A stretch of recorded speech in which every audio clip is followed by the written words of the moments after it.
बच्चों बोर्ड पर जो आपको बेटा पॉलिनोमियल का क्वेश्चन दिखाई दे रहा है ना बच्चों, इस टाइप के जो क्वेश्चंस होते हैं ना, ये क्वेश्चन बहुत ज़्यादा आसान होते हैं, पर फिर भी बच्चों को ये क्वेश्चन बहुत ज़्यादा टफ लगते हैं क्योंकि बेटा वो इसकी लैंग्वेज को नहीं समझ पाते हैं। देखते हैं क्वेश्चन में क्या बोला गया। क्वेश्चन आपसे कह रहा है the sum of the zeros of the polynomial. आपको एक पॉलिनोमियल दिया हुआ है इस तरीके से। मैं इस पॉलिनोमियल को कुछ मान लेता हूँ बेटा, मैं इसको पी एक्स मान लेता हूँ और उसको मैं लिख लेता हूँ। क्या लिखा हुआ है? 5x² plus 5p minus 1 into में एक्स और माइनस का 2p प्लस 5।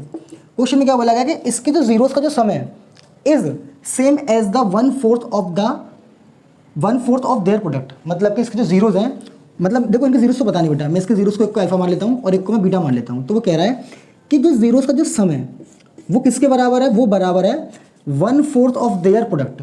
उनके प्रोडक्ट के 1/4 के ये बराबर है, ऐसा क्वेश्चन में बोला गया है।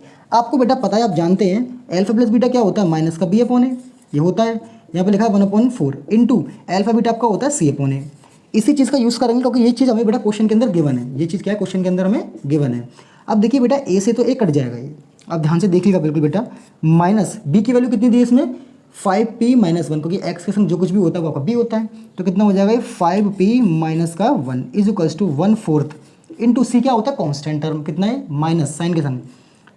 तो क्या कर देंगे? Minus 2p plus 5।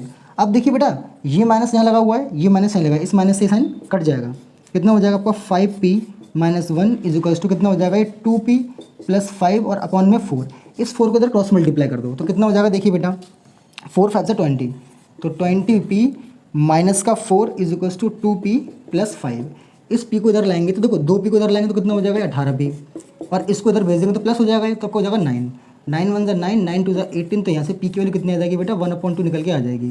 तो इस तरीके से बेटा ये क्वेश्चन आपका बहुत इजीली सॉल्व हो जाएगा। और बेटा ये क्वेश्चन जो है ना, ये बोर्ड के लिए बहुत ज़्यादा इंपॉर्टेंट क्वेश्चन है क्योंकि इसकी लैंग्वेज को पढ़ना बहुत आसान है। उसने सम बोला है और क्या बोला है? प्रोडक्ट बोला है। तो इसी चीज़ का यूज़ करने बेटा हमने यहाँ पर क्या करा दिया, एक इक्वेशन बना ली और इनकी वैल्यूज हमने पुट कर दी और इजीली आंसर आपका निकल के आ गया।